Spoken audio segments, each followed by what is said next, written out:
Lagi sekali saya berterima kasih kepada Pak Gunadi sebagai Ketua Sinode mengundang untuk kita boleh belajar bersama-sama. Mari kita buka dari kitab Pengkhotbah. Ya, kitab Pengkhotbah. Bentar. Ya. Kitab Pengkhotbah pasal yang pertama. Ya, bentar. Kitab Pengkhotbah pasal yang pertama. Ya. Ayat yang ke-12 sampai 19. Bentar. Pengkhotbah pasal yang pertama ayat 2 sampai yang ke-19. Bentar, saya akan baca. Ya, semua mengikuti. Ya. Pengkhotbah pertama 12 sampai 19. Judulnya menarik. Pengejaran hikmat adalah sia-sia. Aku pengkhotbah adalah raja atas Israel di Yerusalem. Aku membulatkan hatiku untuk memeriksa dan menyelidiki dengan hikmat segala yang terjadi di bawah langit. Nah, saudara-saudara yang dikasihi Tuhan, kalau kita membaca siapa pengkhotbah itu, dia hanya menunjukkan satu hal, ya, aku membulatkan hatiku untuk memeriksa dan menyelidiki dengan hikmat segala yang terjadi di bawah langit. Nah, kenapa? Karena begini, sampai hari ini kalimat ini masih berlaku. Ya, saya ulangi, sampai hari ini kalimat ini masih berlaku. Bahkan hari-hari ini makin seru orang mencari, menyelidiki, memeriksa dan menyelidiki segala sesuatu yang terjadi di bawah langit. Khususnya di masa COVID-19 ini, saudara. Semua orang dari latar belakang disiplin ilmu apa saja sedang memeriksa dan menyelidiki yang terjadi di bawah langit hari-hari ini, yaitu COVID-19. Ini kok bisa? Ini dari mana? Maka itu ketika mulai Maret ya, waktu Januari kan hanya Tiongkok yang mengalami. Tapi Maret hampir 200 negara di dunia mengalami. Nah, manusia memeriksa dan menyelidiki. Ini kalimat yang menarik sekali. Lagi sekali terima kasih Bapak Dr. Pendeta Gunadi yang memilihkan tema untuk kita belajar. Ya. Nah, sebelum COVID-19, kita lihat bagaimana manusia dengan segala macam hikmat kepandaiannya berlomba-lomba menemukan hal-hal yang luar biasa. Bersyukur kepada Tuhan, di dunia ini ada sebuah lembaga namanya Nobel Prize, hadiah Nobel. Ya, masih ingat itu? Setiap bulan November, ya, ini kebiasaan saya berpuluh tahun. Setiap bulan November saya menanti siapa calon-calon pemenang Nobel tahun ini. Karena setelah diteliti, dipilih dengan macam-macam konsep, maka awal Desember ditentukan siapa pemenangnya.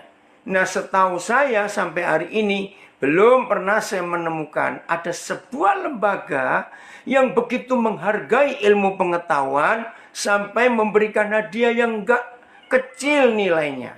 Nah, di situ terbukti manusia memeriksa dan menyelidiki apa yang terjadi di bawah langit ini.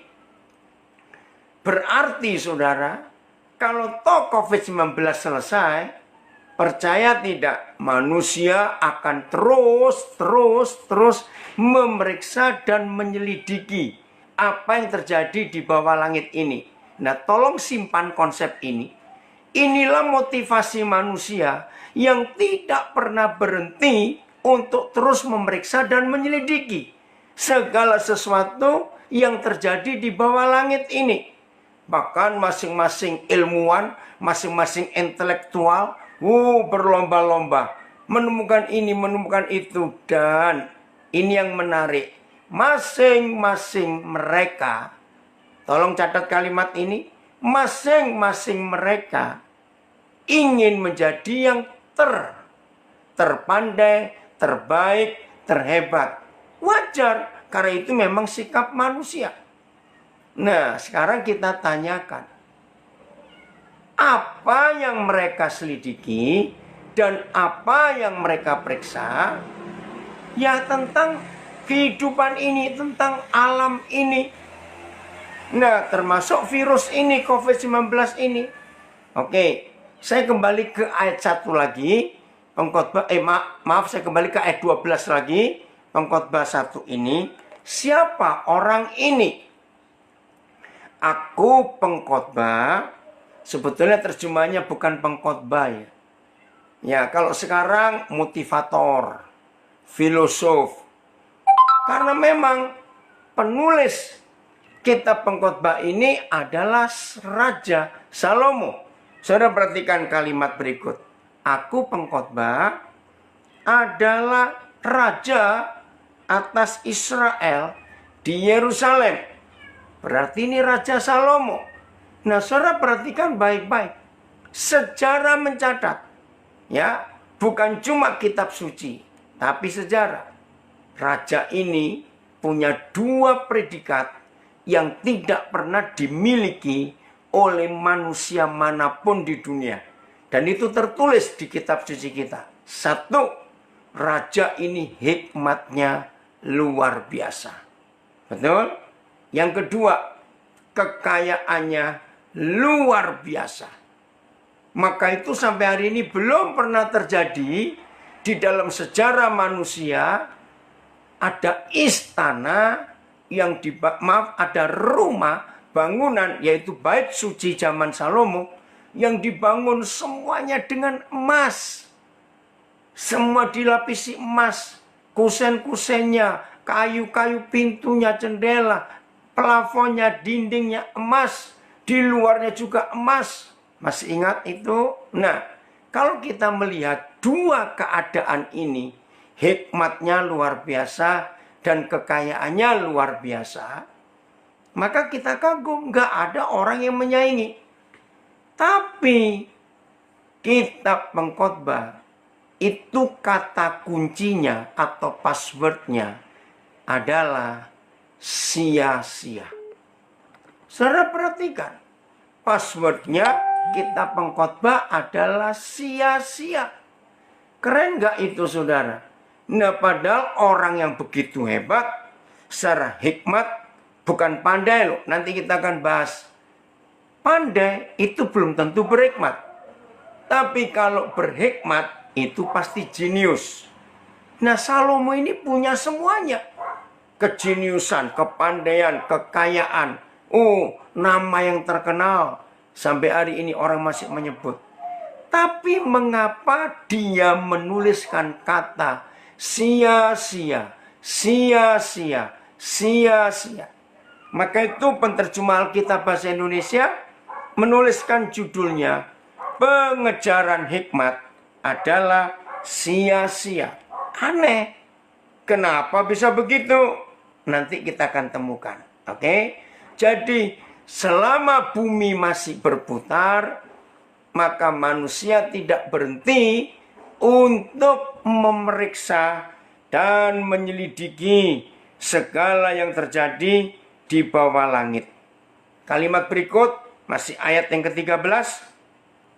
Itu pekerjaan yang menyusahkan. Aneh. Memang itu susah, ya. Terus pekerjaan menyusahkan yang diberikan Tuhan kepada anak-anak manusia. Menarik. Untuk melelahkan diri. Memang, saudara, para ilmuwan, para peneliti, sampai mereka bisa menemukan sesuatu. Itu pekerjaan yang melelahkan sekali. Betul? Terus, ayat 14. Aku telah melihat segala perbuatan yang dilakukan orang di bawah matahari. Tolong perhatikan kalimat ini. Aku melihat segala perbuatan yang dilakukan orang di bawah matahari. Tetapi lihatlah. Ayo kita lihat saudara. Lihatlah apa yang dilihat. segala sesuatu adalah kesia-siaan. Dan usaha, ini lucu, menjaring angin, menangkap angin. Siapa bisa menjaring angin? Nah, ini usaha yang sia-sia. Kenapa sia-sia? Yaitu tadi, disebut sia-sia ketika seorang menemukan sesuatu yang saat ditemukan, orang memuji-muji, wih kamu hebat, wih kamu jenius, wih kamu luar biasa. Berapa waktu kemudian ada orang lain lagi menemukan hal yang lebih hebat daripada yang pertama, yang sebelumnya ditemukan. Ini orang dipuji-puji, ini orang terkenal, wih luar biasa. Betul?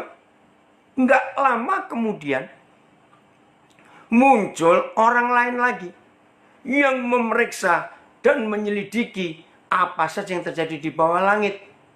Wih, orang ini dapat pujian, dapat penghormatan, wah, dan seterusnya. Nah, berarti kan sia-sia, karena nggak ada habisnya. Terus orang mengejar, orang mengejar. Nah, biasanya dalam dunia ini, kalau seorang sudah pernah mencapai yang tertinggi di saat itu, kemungkinan untuk mendapat kesempatan yang lain lagi, walaupun orang yang sama ini, biasanya nggak terjadi. Karena dianggap sudah cukup, muncul nanti orang lain lagi. Ini sia-sia. Oke, saya teruskan. Ayat 15. Yang bongkok tak dapat diluruskan. Dan yang tidak ada tak dapat dihitung. Saya pertama merenungkan ini, apa artinya? Yang bengkok tidak dapat diluruskan, yang tidak ada tak dapat dihitung. Oke, ternyata Roh Kudus mengajar saya konsep yang luar biasa. Kalau hal itu sudah bengkok, maka orang lain nggak mau meluruskan. Kenapa? Karena dia nggak ingin dapat penghargaan dari apa yang sudah dibengkokkan orang. Ya lebih baik dia cari yang baru, yang belum dibengkokkan orang. Keren nggak ini saudara? Ini luar biasa. Terus yang tidak ada, tidak dapat dihitung. Apa itu? Nah, saya tidak tahu yang mengikuti seminar ini ada nggak akuntan? Ya, nah akuntan sehebat apa sebuah perusahaan yang dibawahi dia untuk menghitung semua, ya, tentang keuangan perusahaan itu, pasti ada satu bagian yang tidak boleh dibuang, walaupun hal itu nggak bisa dihitung dengan pasti karena masih kira-kira.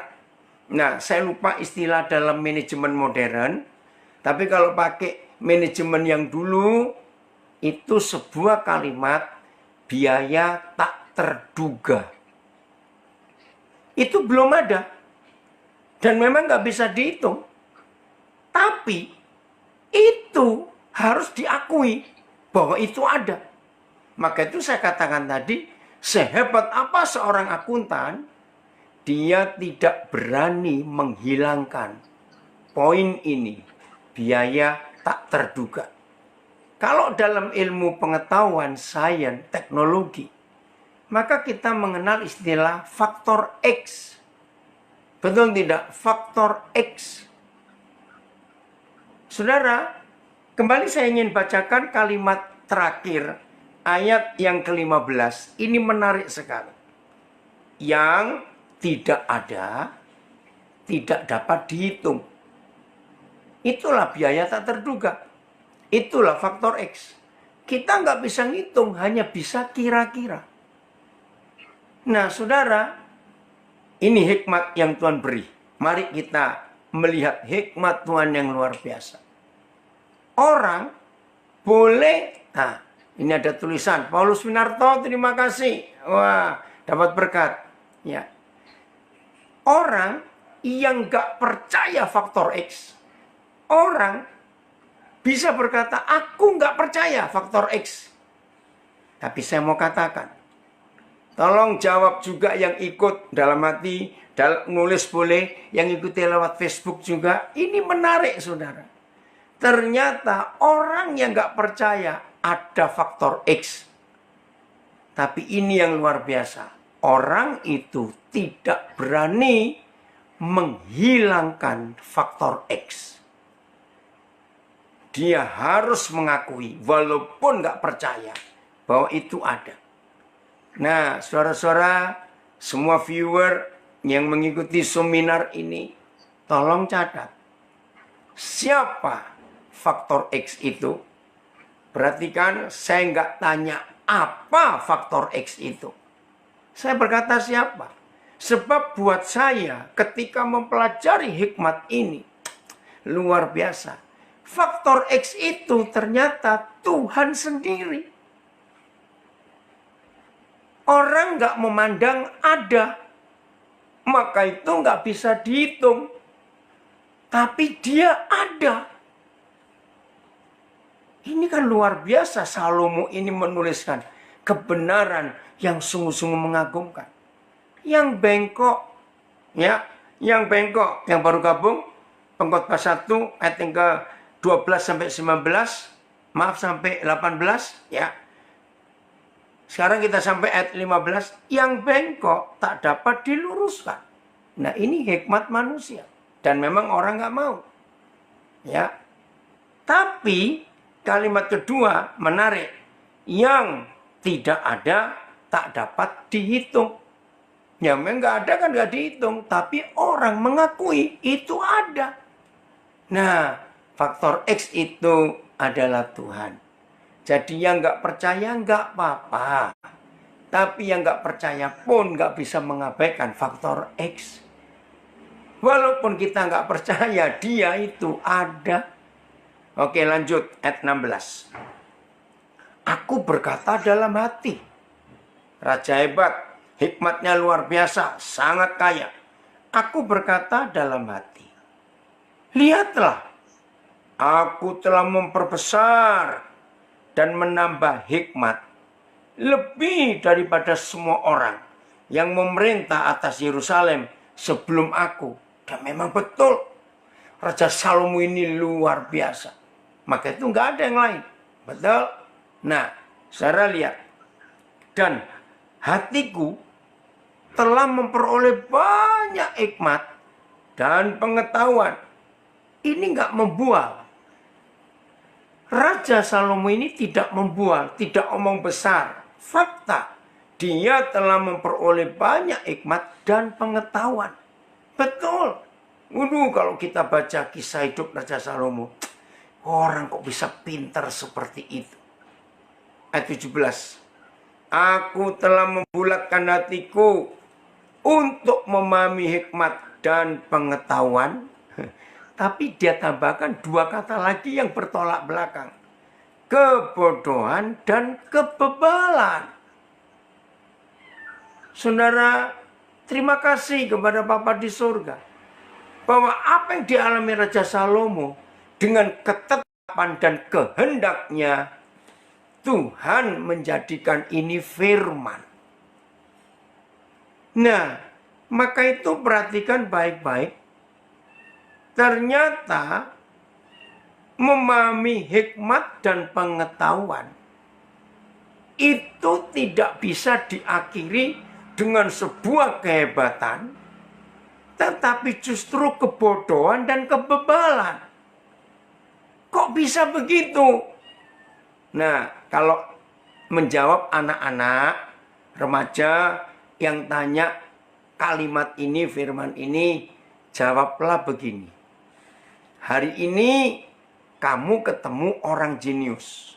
Betul, dia memang jenius. Tapi minggu depan, atau bulan depan, atau pokoknya setelah hari ini, kamu percaya nggak? Ada orang yang lebih jenius lagi daripada yang kita ketemu hari ini. Betul? Nah, orang yang hari ini kita temukan, wow, jenius, luar biasa. Ternyata besok atau minggu depan, pokoknya setelah hari ini, ada orang yang terbukti dengan semua macam apa yang ditemukan itu dibuktikan oleh para ahli. Ini orang jenius. Maka orang yang hari ini kita akui top, hebat, jenius, maaf, jadi bodoh nggak dibandingkan yang baru muncul berapa hari kemudian. Nah, itulah hidup yang terus berlanjut siklus ini. Jadi apa ujungnya? Ujungnya nggak akan selesai sebelum dunia ini berhenti berputar. Jangan tanya kapan, bukan urusan kita. Oke? Tapi bukan itu ujungnya. Ujungnya adalah kalimat ini. Jangan sombong. Jangan merasa lebih hebat dari yang lain. Sebab kalau hari ini ada orang berhikmat dan punya pengetahuan, lanjutkan ada kebodohan dan kebebalan. Karena besok dan besok-besok ada orang yang lebih jenius lagi, menemukan sesuatu lagi. Inilah hidup. Maka itu raja yang hebat ini, dia mengakui sia-sia di atas kesia-siaan. Itu password kitab Pengkhotbah. Jangan lupa. Saudara, percuma kita sombong, percuma. Maka itu kenapa surat Timotius dengan tegas Paulus berkata, jangan berdebat. Kalau kamu berdebat, makin kelihatan bodoh. Itu kitab Amsal. Kenapa? Nah, Tuhan gak suka orang yang suka debat. Maaf, argumen boleh, tapi jangan berdebat. Nah, argumen yang diakhiri dengan perdebatan berarti yang punya pendapat, argumentasinya, pendapatnya itu nggak terima ketika disanggah oleh yang lain. Nah, terjadilah perdebatan yang artinya perang kata-kata dan perang logika. Dan tolong catat, ini kata firman lewat kitab Pengkhotbah, itu pun sia-sia. Karena kalau ngotot berdebat, nggak ada yang menang. Tapi justru yang ada, semua peserta debat itu orang kalah. Tolong catat kalimat ini, semua peserta debat itu orang kalah. Nah, siapa bisa menghentikan perdebatan itu? Izinkan saya menjawab. Yang bisa menghentikan perdebatan itu hanya sang benar. The truth. Kebenaran itu yang bisa menghentikan semua perdebatan. Tapi sayangnya, maaf, sayangnya, yang namanya manusia itu sulit mengakui kalau dia salah dan kalah. Ini namanya kebebalan. Lagi sekali, yang bisa menghentikan perdebatan adalah sang benar. Nah, kalau kata si benar itu agak rendah. Tapi kata sang, ini dari bahasa Sanskerta ya. Si Indonesianya sang. Ya, maka itu bagi orang-orang Hindu, maaf izinkan saya menyebut Sang Hyang Widi Wasa. Yang sang paling tinggi. Nah, yang kan perdebatan adalah sang benar. Kebenaran itu, the truth itu. Tapi, saya ngomong lagi, sulit orang mengakui sang benar itu. Kenapa orang sulit mengakui sang benar? Sebab masing-masing kita mengaku aku ini benar, kamu yang salah. Saudara, dan kalau ngotot terus, ini namanya bebal. Nah, mari kita rendahkan hati kita terhadap konsep ini. Betul tidak? Nah, kita lihat. Terima kasih Pak Gunadi milih tema yang luar biasa. Tidak ada seorang pun di dunia berani berkata. Berarti nggak ada seorang pun manusia di dunia yang pernah berkata, akulah kebenaran. Kecuali Yesus Kristus Tuhan kita. Saudara, ini kebenaran. Maafkan saya kalau ada yang ngikuti seminar ini. Maaf. Yang keyakinannya bukan Kristen, nggak apa-apa. Justru kami bersyukur, saya bersyukur. Tadi siang 3 jam lebih saya ada webinar. Ya, webinar tentang bedah buku. Nah, udah masuk lagi. Tuhan tolong sinyalnya. Nah, bedah buku ini judulnya Servant Leadership. Ya, kepemimpinan pelayan. Penulisnya salah seorang anak kami yang bergelar doktor dari Universitas Indonesia. Nah, disertasinya tentang kepemimpinan. Dan dibimbing oleh beberapa profesor, salah satunya Profesor Dr. Martani, MBA. Ya, coba kamu cari, saya lupa teori. Yang menemukan teori servant leadership itu ada seorang, saya lupa. Nah, tapi profesornya berkata, kira-kira ada nggak orang yang kamu pernah temukan? Nah, Pak Dr. Harinino Bais waktu belum dokter, ada. Oh, itu mentor saya, itu saya sendiri. Maaf, saudara, saya cerita. Nah, dikupas tentang model pelayanan saya. Nah, yang seru tadi dalam webinar itu, oh terima kasih Robert Greenleaf, terima kasih Paulus Winarto, ini motivator yang saya paling hormati di Indonesia, kelahiran Sorong, orang Papua lagi, Paulus Winarto, tinggal di Bandung, ya, terima kasih, ya itu penemunya, ya. Nah, akhirnya jadi buku itu disertasinya dinyatakan lulus, maka itu waktu anak kami ini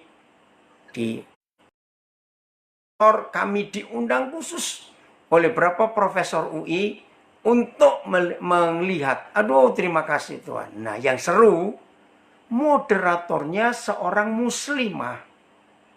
Aneh bukan? Dan kami, baik anak saya maupun saya, tidak mencari siapa moderator. Ini muslimah ini, ya, memilih saya ngajukan sendiri karena setelah dia membaca buku ini dia bilang, ya terima kasih Tuhan, nyambung lagi. Nah, jadi ketika webinar berlangsung, ya otomatis ya yang Kristen bertanya-tanya, kenapa kok Den milih moderator itu? Enggak milih, Ibu Eli minta sendiri. Saudara yang ngikuti webinar tadi akan ternyata ini moderator hebat sekali. Sampai Profesor Matani memberikan penghargaan apresiasi yang luar biasa. Nah, inilah bukti. Ya, inilah bukti. Oh itu, ada yang pegang bukunya ya. Bahwa kebenaran dan sang benar itu bisa dibuktikan lewat sebuah buku yang namanya Alkitab. Maaf. Maka itu siapapun juga kita, maaf, apalagi yang hobinya berdebat, cobalah hari ini turunkan ya rasa lapar untuk berdebat. Supaya Nggak perlu dunia membuktikan seorang orang hebat atau tidak, nggak perlu. Ya, saya ulangi lagi, karena setelah ada memahami hikmat dan pengetahuan, lalu muncul kebodohan dan kebebalan. Jadi, yang namanya kebenaran nggak usah diperdebatkan. Yang namanya kebenaran tidak usah dibela. Benar itu benar. Nggak perlu dibela. Ingat ya, dan itulah Yesus Tuhan kita. Satu-satunya manusia yang pernah hidup di dunia dan yang pernah berkata, aku kebenaran. I am the truth. Ini nggak main-main, saudara. Nah, kebenaran ini menjadi turun nilainya. Perhatikan kalimat saya. The truth, sang benar atau kebenaran itu turun nilainya ketika ada yang bela. Kalau kebenaran ada yang membela, berarti dia bukan benar lagi. Kebenaran itu nggak perlu pembela dan nggak perlu dibela. Kebenaran itu benar. Maaf. Ya sudah. Nah, kalau ingin ngotot, masa nggak ada? Oke, kalau saudara ingin ngotot, yang bisa membuktikan dia benar atau tidak. Tolong catat, waktu yang akan menilai dan yang menghakimi kebenaran adalah waktu. Nah, ini bukan urusan kita, ya urusan waktu, begitu loh. Oke? Jadi ini hebat sekali. Kebenaran itu benar. Kalau benar itu perlu dibela, maka dia bukan benar. Karena perlu ada pembelaan. Nggak perlu. Maka itu ketika sang benar ini didakwa dan difitnah, seorang bernama Yesaya menulis, dia tutup mulut. Domba bisu. Ditulis begitu. Padahal nggak salah. Padahal dia punya hak untuk membela diri. Tapi dia diam. Nah, saya ngomong, maaf.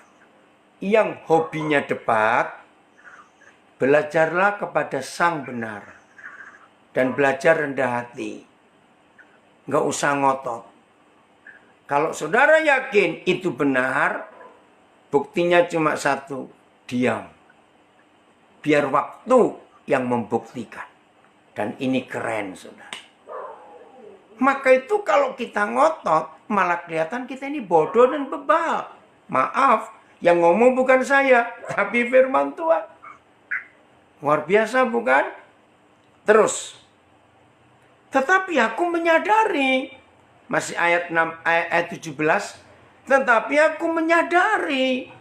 Apa yang disadari oleh hikmat?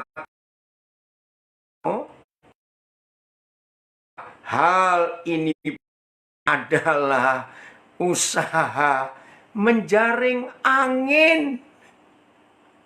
Bayangkan orang sehebat Salomo dengan hikmat yang nggak ada yang menandingi, bisa mengaku ini usaha menjaring angin. Artinya sia-sia. Lanjut. Karena ayat 18, ini masih di tema kita ya, yang dipilih Dr. Gunadi. Karena di dalam banyak hikmat, jangan bilang keren dulu. Jangan. Di dalam banyak hikmat, ada banyak susah hati. Loh kok bisa? Nah, saya akan akhiri perikop yang jadi tema pembahasan kita di seminar ini. Adalah begini. Orang yang sudah terkenal karena penemuannya, karena penelitiannya, hasilnya. Nggak mungkin orang itu tetap di situ dan yang lain di bawah. Nggak mungkin. Itu yang saya katakan dari awal. Besok-besok atau nanti orang lain lagi menemukan. Maaf saudara. Kalau manusia itu berkata, aduh, susah hati. Lagi. Betul tidak? Dan itu wajar. Namanya manusia yang sombong-sombong, kita ini makhluk begitu. Maka kita tidak perlu susah hati. Kalau sudah ada hikmat, nah terus ada orang lain lebih berhikmat lagi, nggak apa-apa. Tapi sulit buat manusia. Nah ini yang saya katakan, maka semua hikmat yang kita bahas di kitab pengkhotbah ini, sebagian besar ada yang pasti, ya.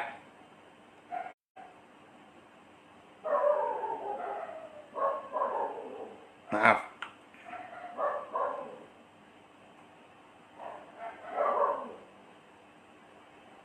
Oke. Jadi hikmat manusia itu ada batasnya. Ya, seperti orang berkata, aku menuju puncak. Saudara pernah tahu nggak kalimat itu? Begitu sampai puncak, nggak ada puncak. Dan panjang sekali. Betul tidak? Puncak itu cuma satu. Nah, setelah sampai puncak, terus ngapain? Mau bertengger situ? Nggak apa-apa.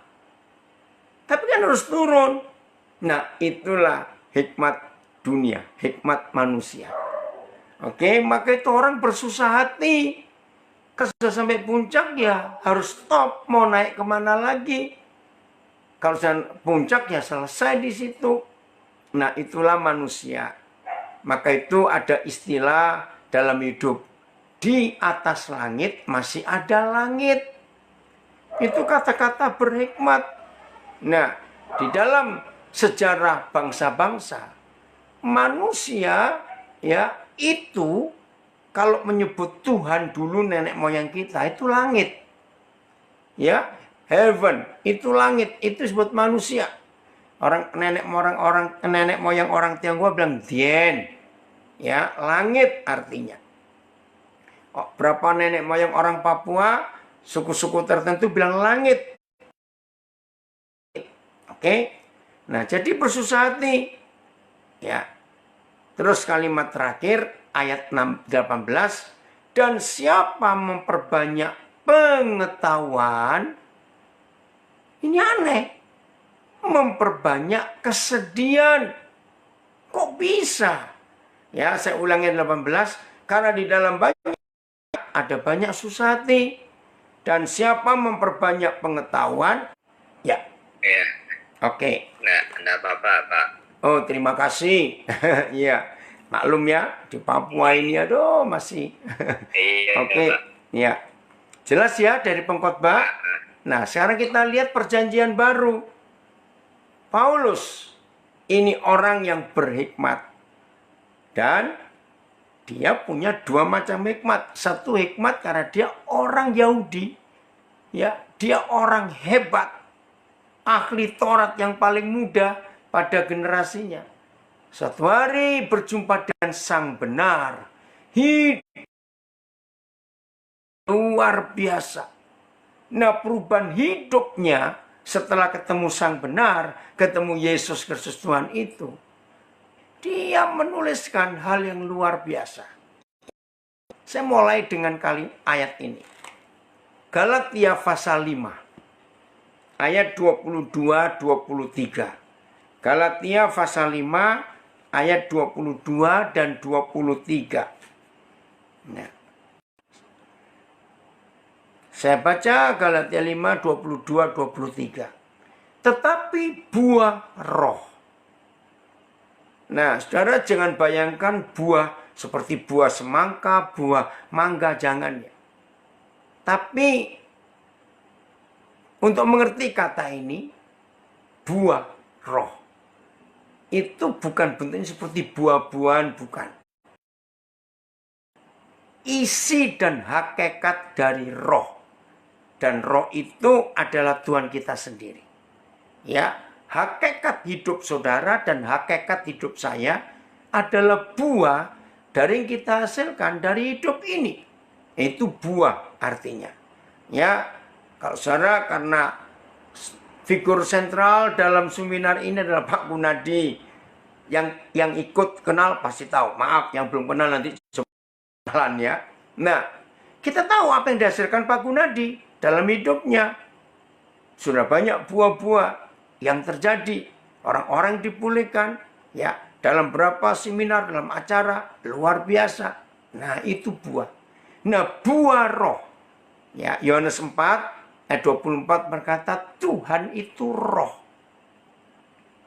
Maka kalau saya berkata buah roh tentang roh ya, oke. Jadi buah roh saya lebih suka mengatakan hakikatnya Tuhan. Apa itu? Satu ya, kasih. Dua, sukacita. Tiga, damai sejahtera. Empat, kesetiaan. Lima, kemurahan. 6 kebaikan, 7 kesetiaan, 8 kelemah lembutan, 9 penguasaan diri. Nah, ini hakikat. Ya, udah. Jadi 9 inilah hakikat Tuhan. Maka itu saudara perhatikan. Kenapa nggak ada kebenaran? Ya memang dia nggak perlu ditulis lagi.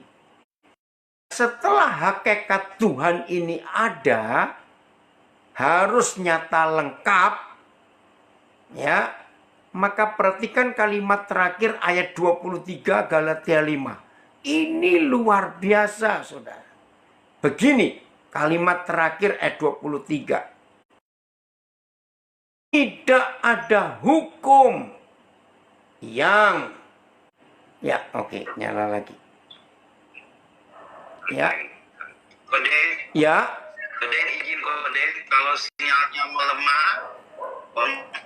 Maaf kode, biasanya saya matikan dulu video. Oh begitu. Stop video di Zoom-nya. Bukan di Zoom-nya. Ini yang lemah itu di Facebook-nya. Kode pakai 2. Iya, bukan di Zoom. Zoom-nya aman. Ya, baik-baik kode. Ya. Ya, saya lanjutkan. Maaf. Baik kode. Ya, oke Paulus. Terima kasih Koden, respect kamu ada di sini. Sangat respect. Oke. Nah, saudara perhatikan, ini dahsyat. Setelah hakikat Tuhan, setelah buah roh. Nah, oke. Nah. Setelah hakikat Tuhan ini nyata, saudara. Ayo kita bangga dengan sang benar itu. Karena ditulis begini. Hukum, oh terima kasih, yang menentang hal-hal itu. Menentang apa? Menentang hakikat Tuhan, buat Tuhan itu. Oke begini, yang mengikuti. Ya, saudara pernah dengar kata amandemen tidak? Ya, amandemen. Artinya perubahan dari undang-undang. Oke? Ya, oke. Nah, saudara perhatikan, ini dahsyat ya. Galatia 5 ini dahsyat. Tidak ada undang-undang konstitusi negara mana saja di dunia yang nggak pernah diamandemen. Betul atau tidak? Diamandemen, yaitu tadi. Karena buatan manusia, hikmat manusia. Maka itu perlu diamandemen. Bahkan dengan COVID-19, ya, dengan COVID-19, kalau manusia rendah hati, maka harus ada amandemen di. Saya harap tidak ada yang menang saat ini. Dengan adanya COVID-19 ini, ada kitab suci yang perlu diamandemen. Karena merubah semua tatanan kehidupan yang sudah ribuan tahun. Coba bayangkan, gara-gara COVID-19. Maka itu terima kasih Pak Gunadi tadi memberikan intro, pendahuluan kenapa kita belajar tema ini. Ya, jadi firman Tuhan, sang benar itu nggak perlu diamandemen. Tolong catat ini, luar biasa. Maka itu firman Tuhan ini berlaku sepanjang zaman. Bahkan saya menemukan, mungkin, maaf saya pakai bahasa manusia, satunya buku di dunia, satu-satunya buku di dunia, yang tensesnya itu present tense, yang kata waktu yang dipakai, itu adalah hari ini. Itu hanya buku yang satu ini. Maka itu nggak sedikit firman yang tertulis pada hari ini. Pada hari ini. Saudara bayangkan. Mengapa yang lain tidak ada kalimat pada hari ini? Yang lain menulis pada masa itu. Dulu. Di zaman itu. Nanti suatu ketika temukan ya. Jadi buku yang ada kata pada hari ini atau sekarang itu cuma buku yang kita sedang pegang menjadi pedoman dan pegangan dalam hidup kita. Nah, maaf, ketika gereja sendiri saling bertentangan karena kita sebagai anak-anak yang mengaku anak-anak Bapa di surga, itu tidak mudah mempergunakan buku yang satu ini sebagai. Kenapa? Karena kita pakai yang lain. Nah, apa yang lain? Maaf, itulah doktrin. Oke, saya nggak mau berdebat masalah itu ya. Nah, inilah hukum. Maaf, inilah 1 Korintus pasal 2 mulai ayat yang ke-6. 1 Korintus 2 mulai ayat yang ke-6. Nah, kalau tadi hikmat ya judulnya di kitab Pengkhotbah, hikmat yang bentar apa istilah supaya saya nggak salah. Ya, maaf. Pengkhotbah pasal pertama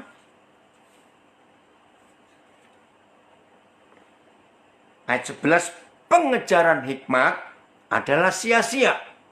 Ini hikmat manusia, sia-sia. Tapi 1 Korintus 2 ayat 6 beda. Hikmat yang benar. Berarti ini tidak sia-sia karena ini benar. Nah, untuk mengetahui hikmat yang benar, firman ini mengajarkan kepada kita Paulus menerima pewahyuan yang luar biasa. Harus mengetahui, bukan mengenal. Ya, untuk mengenal. Maka menurut firman ini harus mengetahui dua hikmat yang lain. Hikmat dari siapa? Saya baca ayat 6. Sungguh pun demikian, kami memberitakan hikmat yang benar maksudnya, di kalangan mereka yang telah matang. Yaitu hikmat yang bukan dari dunia ini. Berarti ada dua hikmat lagi. Hikmat dan hikmat yang dari penguasa-penguasa dunia. Nah, menariknya untuk hikmat dari penguasa-penguasa dunia ditambahkan kalimat penting yang akan ditiadakan. Nah, inilah hikmat. Berarti ada 3 macam hikmat dan 2 yang berikut itu akan ditiadakan. Ini luar biasa.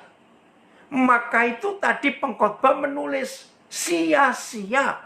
Hikmat sehebat apapun, kalau hikmat itu bukan hikmat yang benar, itu akan ditiadakan. Yang bilang bukan saya, bukan siapa-siapa, tapi sang benar yang menulis, yang mengatakan ini. Jadi, karena dua macam hikmat ini akan ditiadakan, yaitu hikmat dunia dan hikmat dari penguasa dunia, ini akan ditiadakan, ya kita cuma ketahui saja, nggak usah mengenali. Tapi hikmat Tuhan yang kita kenali.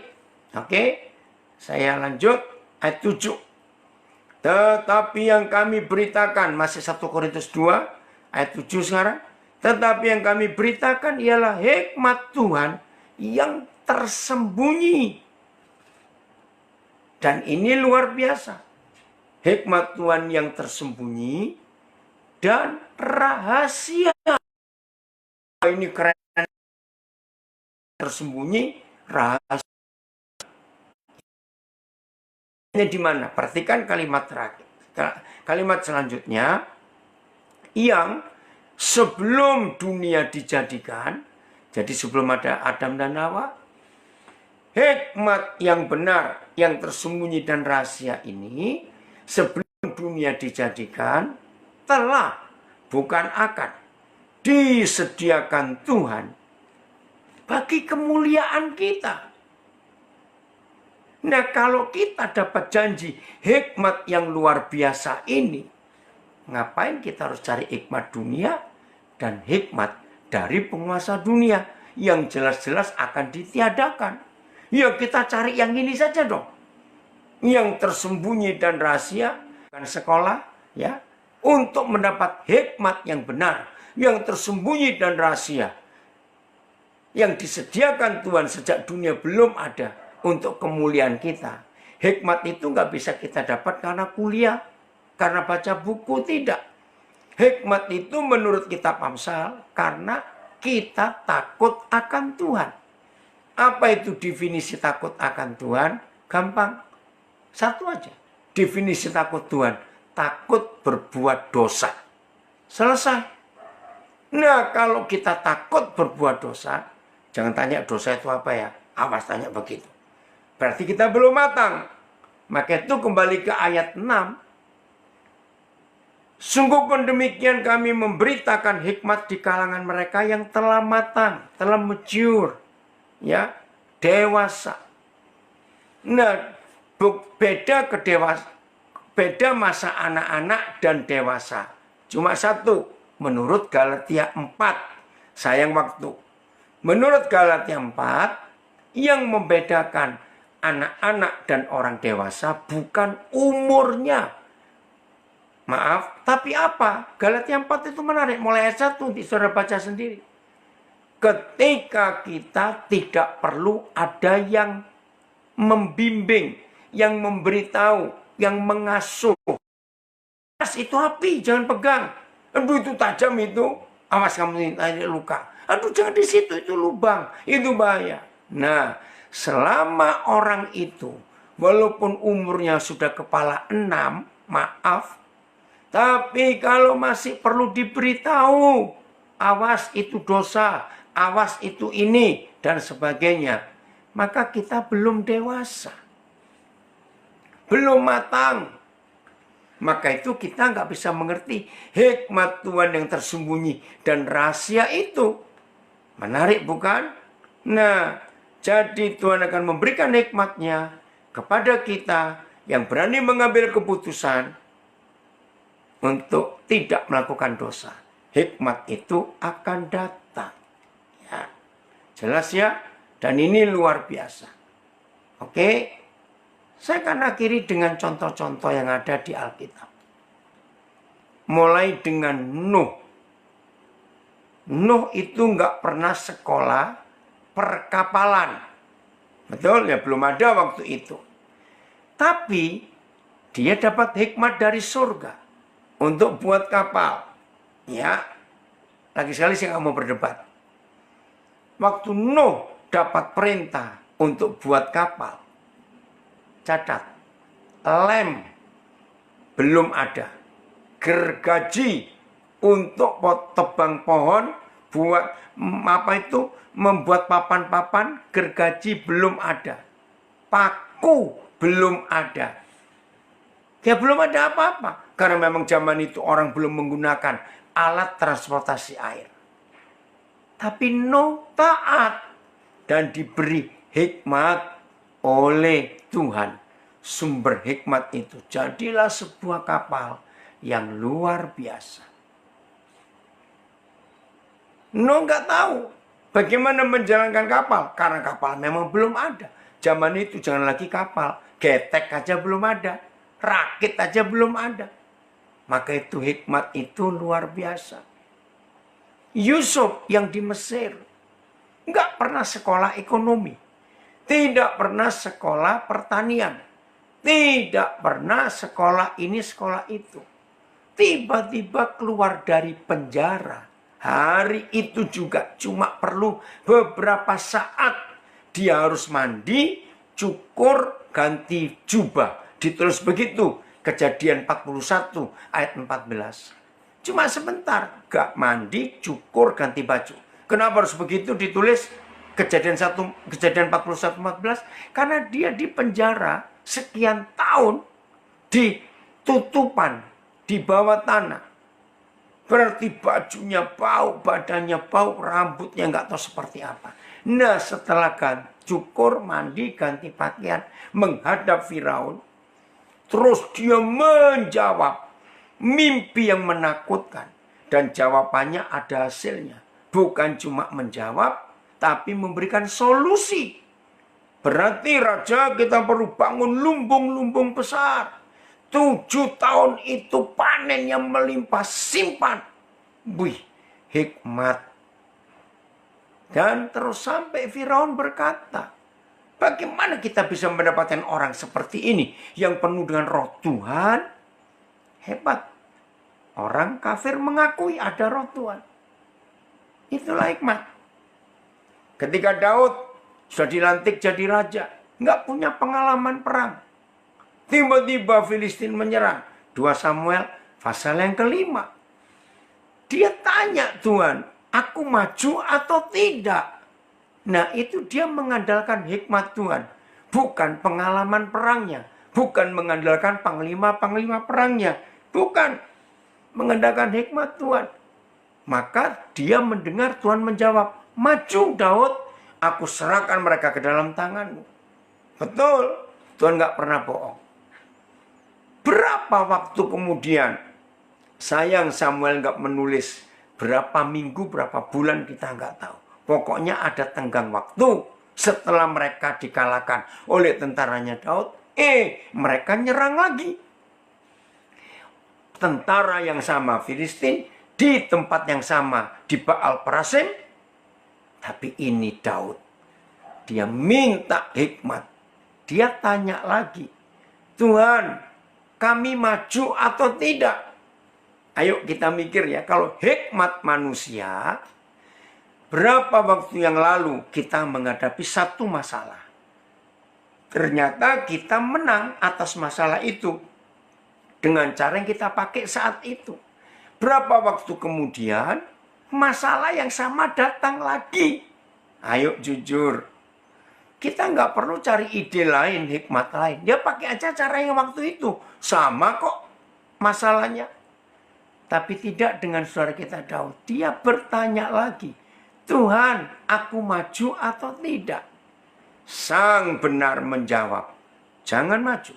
Tapi buatlah gerakan melingkar, tapi dari belakang. Lalu kalau ada tanda aku beri di atas pohon-pohon kerta atau pohon morbei, di situ kamu maju. Nah itu hikmat. Luar biasa. Dalam perjalanan hidup Paulus melayani, menyebarkan Injil, dia menggunakan hikmat Tuhan yang tersembunyi dan rahasia itu. Maka itu saudara, hari ini ketika menghadapi COVID-19, menghadapi masalah-masalah yang akan datang lagi di dunia nggak tahu apa. Ada hikmat manusia. Selesai Perang Dunia Kedua, Jerman hancur, Jepang hancur, Indonesia juga hancur. Dan kebetulan tiga bangsa ini, tiga negara ini merdeka di bulan yang sama, yaitu Agustus, dan di tahun yang sama, yaitu 45. Tiga negara sama-sama hancur. Tapi kenapa Jerman dan Jepang hanya perlu waktu 5 tahun bangkit? Puji Tuhan, setelah tahun ke-70 Indonesia merdeka, baru ada presiden yang luar biasa, yang Tuhan pilih, yang Tuhan angkat. Bersyukur untuk itu. Nah, ada hikmat, itu hikmat manusia. Jerman bisa bangun negaranya, Jepang yang kalah total bisa bangun, ada hikmat manusia. Nah, ada hikmat dunia, ada hikmat dari penguasa-penguasa dunia. Itulah bentuk-bentuk narkoba, percabulan, pembunuhan, kejahatan-kejahatan yang terjadi. Itu hikmat. Kalau nggak berhikmat, orang nggak bisa membuat hal-hal yang hebat dalam hal kejahatan. Nah, sekarang ada 3 macam hikmat. Pilih yang mana? Ya, pilih yang benar dong.